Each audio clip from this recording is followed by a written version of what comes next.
Welcome to stage. Today, we're going to tear down one of the biggest myths out there, that great speakers are just born that way. I'm here to tell you that's not true. Inspiring speakers aren't born, they're made. And I'm going to show you how. Okay, so right off the bat, a great speaker knows how to grab your attention. So let me just show you. Did you know that the average office desk has 400 times more bacteria than a toilet seat? Pretty gross, right? But now I have your attention. See, that's the hook. Something unexpected that makes people lean in. But before you can even think about hooking an audience, you have to win the battle that's happening inside your own head. You gotta get your mindset right. So let's start there. The speaker's mindset. This is all about winning that internal game and flipping the switch from fear to focus. You know that feeling, right? The racing heart, the sweaty palms. We call it nervousness. But here's a crazy secret from a Harvard study. The physical feeling of nervousness is almost identical to excitement. So instead of fighting it and saying, calm down, just tell yourself, I'm excited. It's a simple reframe that can totally change your performance. So much of our fear comes from worrying, what will they think of me? We're in taker mode. We want their approval. The real game changer is to switch to a giver's mindset. You're not there to get something. You're there to give something, a new idea, a solution, some inspiration. Suddenly, it's not about you anymore. And man, does that take the pressure off. And here's a simple little mantra to try. Seriously, trying to be perfect is a recipe for anxiety. So just give yourself permission to have fun with it. Telling yourself, I'm here to have fun, can totally shift your energy and make you way more relatable. And what you do after the talk is just as important. Don't obsess over that one weird thing you said. That just teaches your brain that speaking is scary. Instead, you have to celebrate the wins. Ask yourself, what are 3 things that went well? You are literally reprogramming your brain to associate speaking with success. Okay, so our mindset is locked in. Now, let's get into the nuts and bolts of building your talk. This is the blueprint for actually making an impact. And it all starts with a single, tough love realization. This might sound a little harsh, but it's the God's honest truth, and it's the secret to connecting. Your audience is always listening for one thing: what's in this for me? So stop talking about yourself, your company, your history. Make them the hero of the story. So instead of a boring intro, you lead with a big, juicy promise. Tell them exactly what they're gonna get.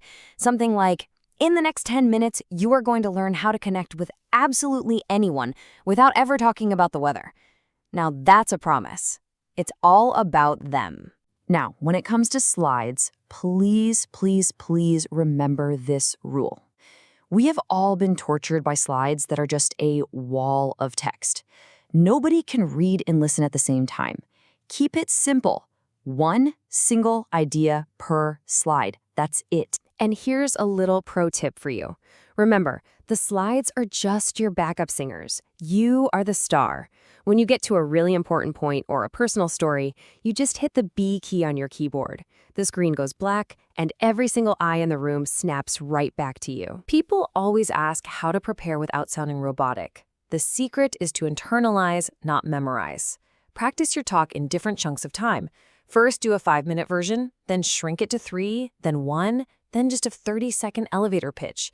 This forces you to know your material inside and out so you can speak from the heart, not from a script. All right, your mindset is strong, your message is sharp.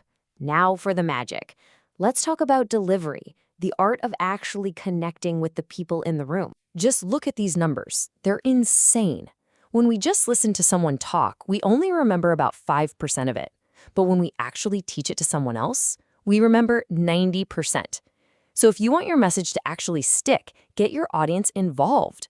Turn them into teachers. After you make a key point, just say, okay, turn to the person next to you and explain that idea in your own words. Think about a great movie. It doesn't just have a good opening scene, right? It keeps re-hooking you every 10 minutes with a new twist or cliffhanger. Your talk should do the same thing. Every few minutes, throw in a new hook. Tell a story. Ask a surprising question. Do a quick poll with a show of hands. Keep them on their toes. Now, body language. You don't need to learn a bunch of complicated gestures. It's more about getting rid of the distracting stuff. Like the T-Rex, where your arms are pinned to your sides, or the fidgeter, with all the nervous hand-wringing, and of course, the hideout, when your hands are just buried in your pockets. All of these scream, "I'm nervous." So what do you do instead? It's so simple. Just find your home base. Let your arms hang relaxed at your sides. That's it. This is your neutral, confident default. You can gesture up from here to make a point, and then you just bring your hands back home. It's calm, it's powerful, it works. All right, we are in the home stretch. We've talked mindset, message, and delivery. Now for the final polish. Let's talk about the little things that make a huge difference and help you finish strong. The 5 minutes right before you speak are absolutely critical. Don't spend them frantically looking at your notes. That just ramps up the anxiety. Instead, do a physical warm-up. Shake out your arms and legs to get the nervous energy out. Take a few deep belly breaths. And then look at a photo of someone you love. Connect to that positive feeling. You want to walk on stage in a state of high energy, not high anxiety. And finally, you have to finish strong. The worst way to end a talk is with a weak, any questions? No, leave them with a powerful call to action. And maybe the most powerful idea of all is this: stop waiting for a big stage. Make your life the arena. And that's the real secret, isn't it? Becoming a great speaker doesn't just happen during formal presentations. Every single conversation you have with a colleague, a barista, a friend is a chance to practice, a chance to tell a better story, a chance to be more engaging. Use those everyday moments, make your whole life the arena. And that is how you go from being someone who dreads public speaking to someone who can actually master it and maybe even learn to love it. Thanks so much for watching Stage.